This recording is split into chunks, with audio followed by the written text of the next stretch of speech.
Welcome to the deep dive. Today we're getting into something really interesting, something you might have seen if you've spent any time in South Korea or maybe just watching K-dramas. Hmm. It's the whole practice of people applying makeup in public spaces, trains, offices.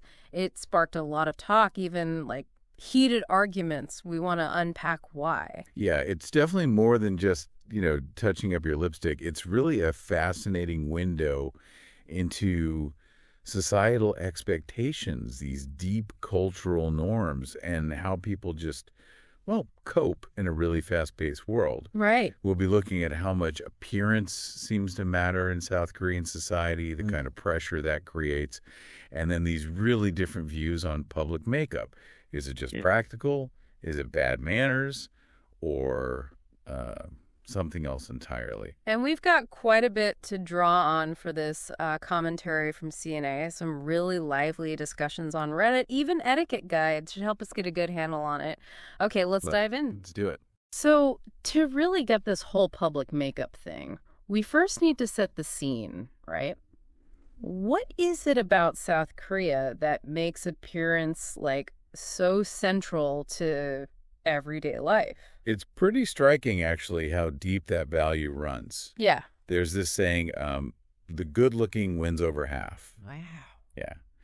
And our sources show that attractiveness isn't just like a nice to have. It's widely seen as a priority.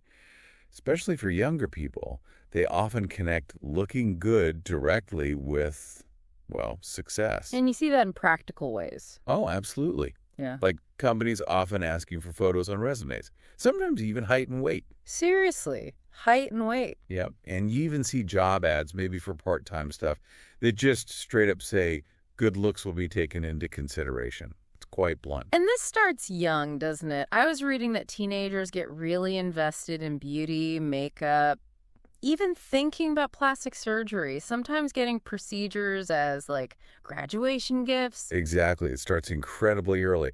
And the standards are, well, they're very specific. The media, and especially K-pop stars, have a huge influence. How specific are we talking? Oh, like slim body, slender V-shaped face, certain lip shape, straight eyebrows, perfect skin, big eyes.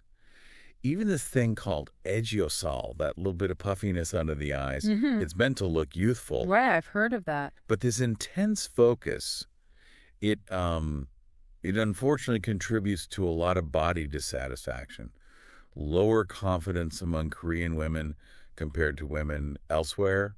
It also pushes idols towards really extreme diets and, yeah, sometimes plastic surgery.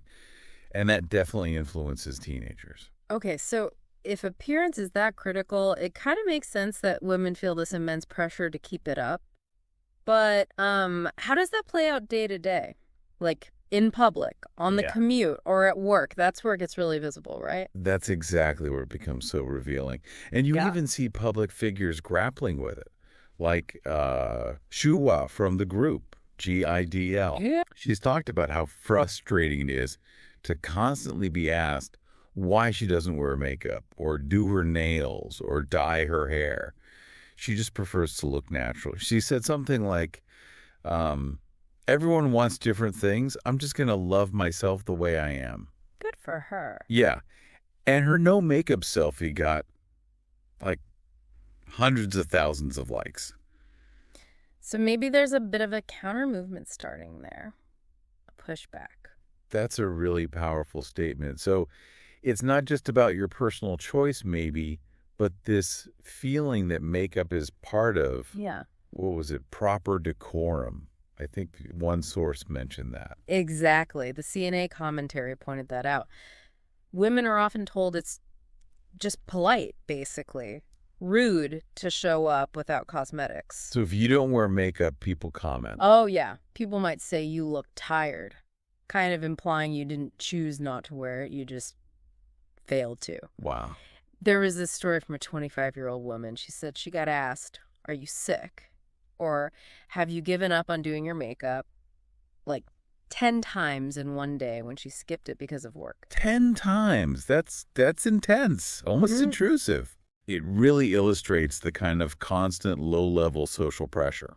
And okay, so it's not just about not wearing makeup, but the act of putting it on in public. We saw that Reddit discussion.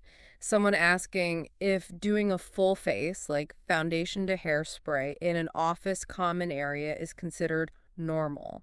What was the verdict there? Well, the responses really showed a split.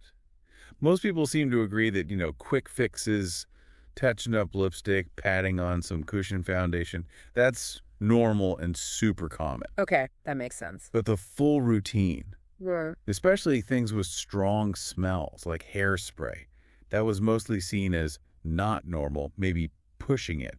Some even said gross or rude. Why rude? Just the smell. Mostly, yeah. Lingering fumes, powder getting everywhere. People mentioned getting headaches from spray or being annoyed by face mist in their space. It really raises questions about, sharing environments respectfully. Personal space? That Reddit thread had some interesting comparisons too, right? Like someone compared the hairspray to uh, men smoking in the office back in the day, or maybe not shaving at your desk. Yeah, those comparisons came up. It seems to be partly about the strong smells. That's a very practical issue in a shared space. But it also hints at this broader discomfort with, like, private grooming acts happening out in the open. Right, things you'd normally do in a bathroom. Exactly. Even if it's not directly harming anyone, it can feel like crossing a boundary of what's considered, well, public versus private behavior.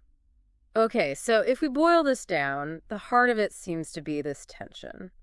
On one side, you have ideas about etiquette, how we should act in public. On the other, the practical needs of daily life in Korea. The Korea Times specifically mention a heated debate about this on the subway. That's precisely it. That's the core conflict. So you have the critics. They argue public makeup is just rude or it looks bad. Okay. Sources like the Golden 20 commentary and especially the comments on it, they list the complaints. Right. Perfume or makeup fragrance spreading in crowded trains, powder maybe getting on people or bothering someone with asthma, and just this general feeling that it's not pretty to watch or it's too private an act. Some people even compared it to spitting or littering, suggesting it shows a lack of basic manners or concept, as they might say. So the argument is basically, if it makes others uncomfortable, just don't do it. Shared space, shared rules. Pretty much. That's one side. But then you have this really interesting counter argument. The same Golem 20 commentary asks, well, who makes them do makeup on the street? Ah, okay. What's the point they're making there? The point is that it's not just about individuals being lazy or, bad planners.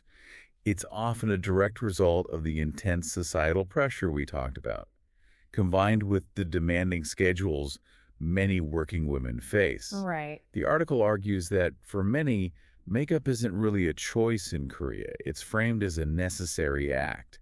If you don't wear it, you risk being seen as bad at self-care, which can have social, even professional consequences. So it's less about wanting to do it in public and more about needing to squeeze it in, like a time-saving necessity. Exactly that. It's often about time and efficiency. There was this really compelling story from a female university student. She said, look, she knows it's not ideal, but sometimes she has to do her makeup on the subway. Why? She talked about getting maybe 4 hours sleep a night because of classes and part-time jobs. Just drying her hair takes 30 minutes. A full face of makeup, that could be an hour and a half, 2 hours. It's just impossible to do at home and get anywhere on time. Wow. So it's literally the only window she has. That's what she implies. She even mentioned professors who saw a bare face as unprofessional, like wearing, quote, sweatpants and slippers to class. Ouch. So she and others like her feel driven to do it in public. It's not a choice they'd make if they had more time or resources. She actually said materially wealthy and time-affluent people would never do makeup on the subway. That's a really stark point. And it ties back to what you said earlier about the pressure, the job applications needing photos. It all connects. Yes, absolutely. South Korea is known for having high levels of social pressure. It's partly historical. From the post-war era, where conforming, not bucking convention, was seen as the safe, wise path. And that kind of thinking still applies, even to how you look. Is that where something like the escape the corset movement comes in? Exactly. That movement where women post pictures with short hair, no makeup, sometimes even showing themselves throwing away cosmetics, it's a direct rebellion against these really burdensome beauty standards. It shows that this whole debate about makeup, even where you apply it, is part of a much larger national conversation about social expectations, especially for women. That's fascinating. It really broadens the perspective, and it makes me think, how does this compare to other places? Like, Japan is often seen as super strict about public etiquette, right? That's a great comparison to bring in. Our sources definitely highlight that difference. In Japan, putting on makeup on a train generally seen as inappropriate, especially powder or anything with a scent, because grooming is considered a strictly private act. Japanese public transport culture really emphasizes um, silence, stillness, respect. Very quiet, very orderly. Okay. In Korea? Korea is still efficient, Hmm. still generally polite, but there seems to be a bit more subtle flexibility. It's a little louder, soft conversations are okay. It's Hmm. not quite the same level of perceived rigidity as Japan. And China? China, according to our sources, is much more bold, practical, and fast-paced.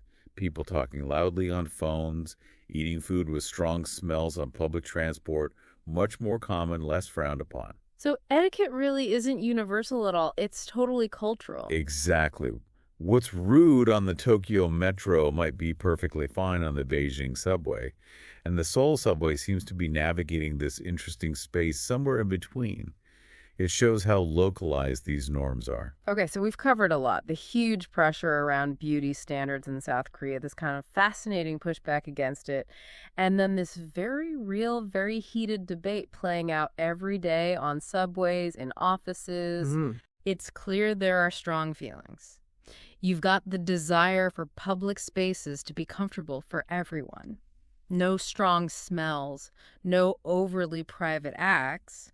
But then you have these really compelling reasons why many women feel, as that student put it, driven to do their makeup in public. The demands of society, packed schedules. And it really pushes us to ask, is this debate really just about etiquette? Or is it maybe a symptom of these deeper expectations society places on women more than men? And, how do you balance individual needs and circumstances with everyone's comfort in shared spaces? It's tricky. It absolutely is. What this deep dive really shows, I think, is how something seemingly simple, like putting on makeup, can be just loaded with cultural meaning, with personal struggles, with these big societal forces. It's like a little snapshot of a society figuring things out, changing. Well said. We've laid out the arguments, the context, the stories we found. Now we really want to turn it over to you. What do you think?